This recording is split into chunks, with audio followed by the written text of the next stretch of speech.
Morning সব বন্ধুদের।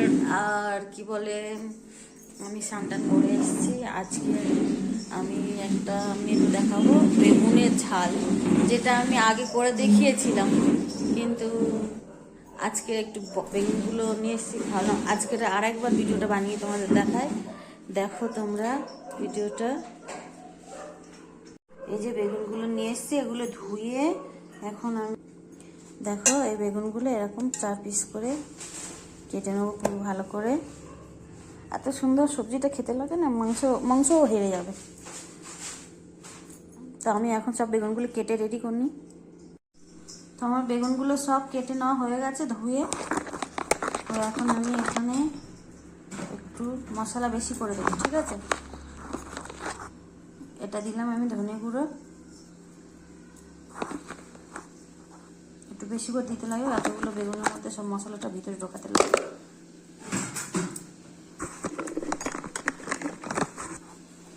এবার দেবো আমি জিরে গুঁড়ো দেবো।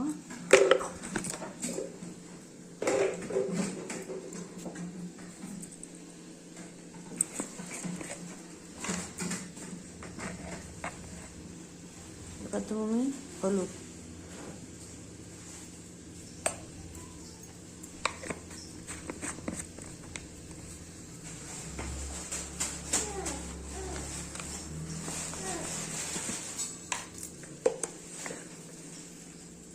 লঙ্কার গুঁড়ো দেবো,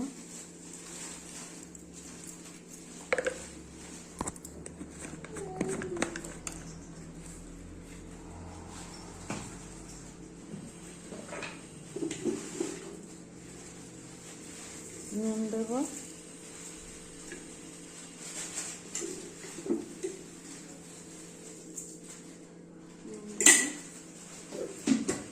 এর মধ্যে একটু নুন, যদি ভাজার মধ্যে যদি একটু নুন বেশি হয় অসুবিধা নেই, কেন আমরা এখানে একটু চিনিও দেব।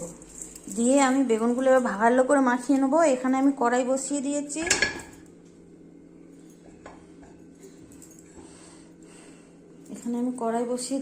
কড়াইতে আমি একটু তেল বেশি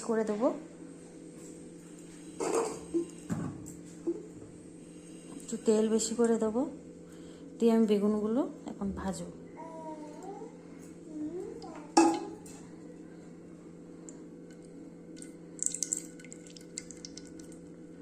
এখন আমি বেগুনগুলো একটা একটা করে বেগুন কটা এখন ভেজে নিই।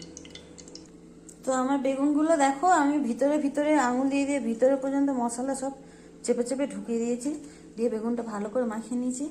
আমার তেল এখানে গরম হয়ে গেছে, আমি এখন এখানে একটা করে ভেজে নেব।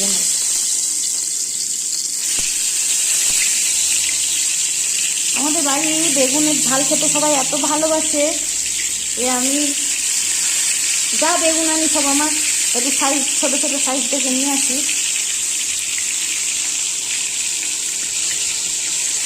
ছোটো ছোটো সাইজ দেখে নিয়ে আসি। তো আমি বেগুনগুলো এখন ভেজে নেব ভালো করে। তো আমি বেগুনটা এখানে একবার পাল্টে দিয়েছি, এরকমভাবে হালকা করে সব ভেজে নেব। ঢাকা দিয়ে ভাজলে কি হয়, তাড়াতাড়ি বেগুনটা ভিতরে মশলাটাও ঢোকে আর বেগুনটা ভালো বয়েলও হয়ে যাবে। তো ঢাকা দিয়ে ভাজলে সুবিধা হয়, তোমরা ঢাকা দিয়ে ঢাকন দিয়ে ভাজবে। তো উল্টো পাল্টে ভালো করে বেগুনটা ভেজে নিতে লাগবে।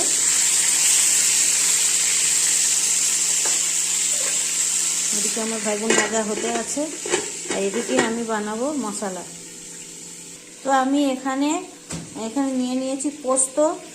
আমার কাছে ধনে পাউডার, জিরে পাউডার, এগুলো গরম মশলা, এগুলো পাউডার আছে। তো এখানে আমি নিয়েছি পোস্ত নেই, তো পোস্তটা খুব দরকার ছিল। তো পোস্ত নেই যেহেতু, তা কী করবো, এখন 2 রকম সর্ষে, একটু আদা, একটু রসুন, একটু না অনেকটাই আছে, একটু কাঁচা লঙ্কা দিব, একটু পেঁয়াজ দেবো। এই মশলাটা আমি একটা মশলা বানিয়ে নেব। হ্যাঁ বন্ধুরা, আমার বেগুন ভাজাটা হয়ে গেছে। তো আমি এখন ওই ওই তেলের মধ্যেই ইয়েটা দিয়ে দেবো, ফোড়ন দিয়ে দেবো।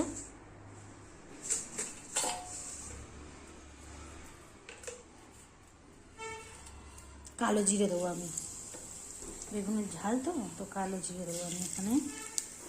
আর তেজপাতা দেবো না, থাক। পেঁয়াজ দিয়ে দেবো।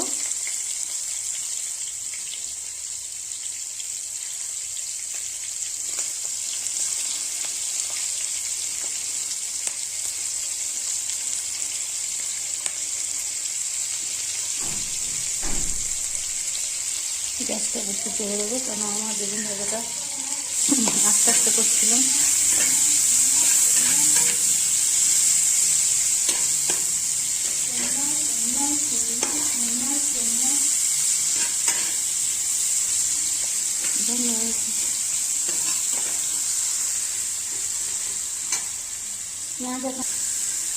এখানে আমি পেঁয়াজটা বেশি ভাজলাম না, কেন হচ্ছে গিয়ে পুরো টাইট লাগবে পেঁয়াজ ভাজতে, এমনি কষতে কষতে অনেকটা হয়ে যাবে।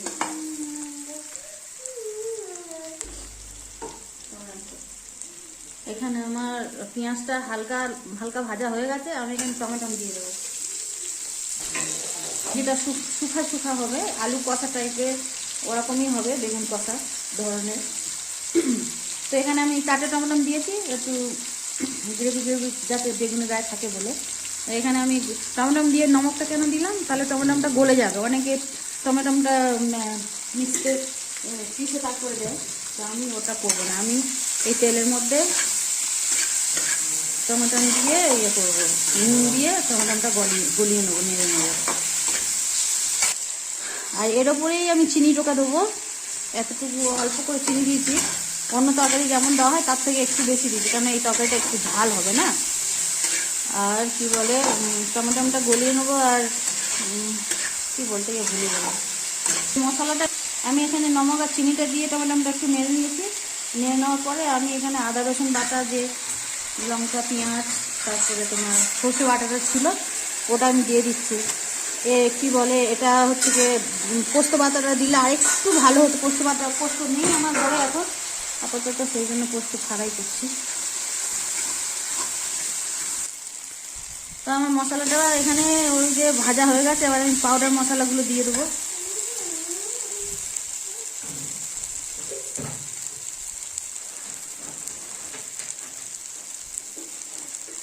বেশি করে দেবো, ধনিয়া পাউডার, হলদি পাউডার, খোসানিটা একটু বেশি দেবো, কারণ যেহেতু ঝাল হবে না, একটু গরম মশলা। তো আমি এখানে মশলাটা সব দিয়ে দিলাম, একটু দুধ দিয়ে দেবো। আমার কাছে মানে ডায়েরির দুধ ছিল না, তো আমি পাউডার দুধ গুলে দিয়েছি।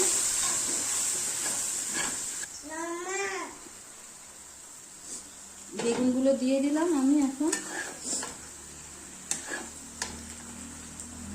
বেগুনের ভিতরে মশলাটা দিয়ে আমি ভাজা করেছি, তো বেশি নাড়াচাড়া করবো না, ভেঙে যাবে সব।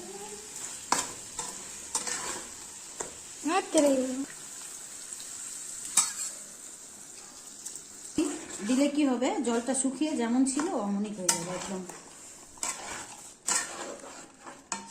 পুরো শুকিয়ে যাবে। তারপরে মশলাটা জল দেওয়ার আগে যেমন ছিল ঠিক ওরকমই শুকনো হবে, কষা টাইপের। আমি যতক্ষণ জলটা শুকাবে ততক্ষণ আমি চাপা দিয়ে রেখে দেবো।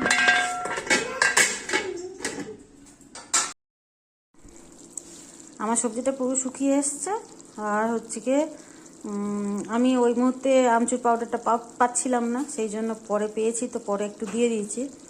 আর তো আমার তরকারিটা কমপ্লিট হয়ে গেছে, বেগুনের কষা বা ঝাল যাই বলো। তো আমি এক্সট্রা অর্ডিনারি করার জন্য আমি এখানে একটু কালো সস মানে ব্ল্যাক সস দিয়ে দেবো, আর একটু ভিনিগার দেবো। তো এটা তোমরা চাইলে দিতেও পারো, নাও দিতে পারো।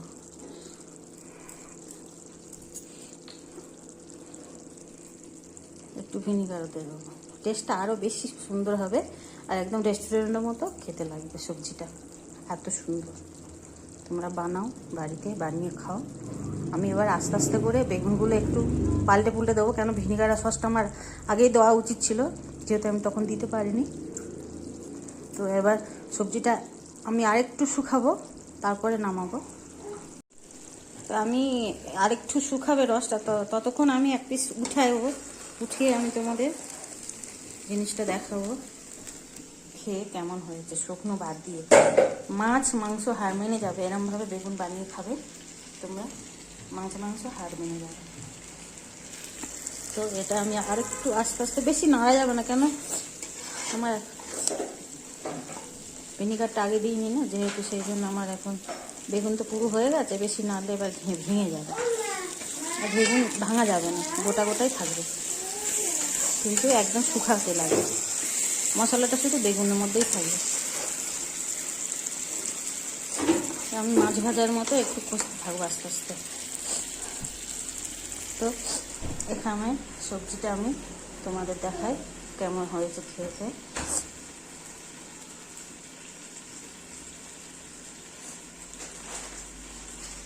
আমি তোমাদের খেয়ে ভিডিওটা দেখাবো বলে সেই জন্য আমি এখন খাচ্ছি, খেয়ে শুধু ভিডিওটা দেখানোর জন্য। বেগুনটা অনেক গলে গেছে, এতটা গলবার কথা নয়।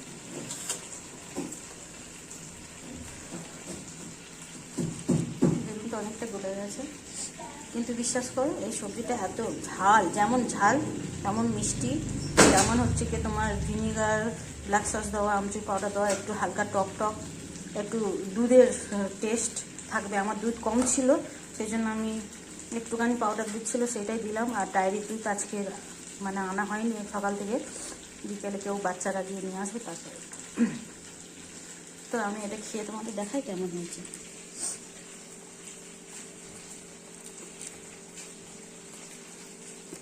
এত সুন্দর খেতে, তোমরা বানিয়ে খেয়ে কমেন্ট করবে আমাকে। মাংস আর খেতে ইচ্ছা করবে না, সত্যি বলছি, মাংস মাছ খেতে ইচ্ছা করবে না, এত সুন্দর খেতে। একটু ভাতটা শক্ত শক্ত ভাতে আরো বেশি ভালো লাগবে। তো আমি খেতে থাকি, তোমরাও বানিয়ে খাও, পারলে এসো আমার সঙ্গে।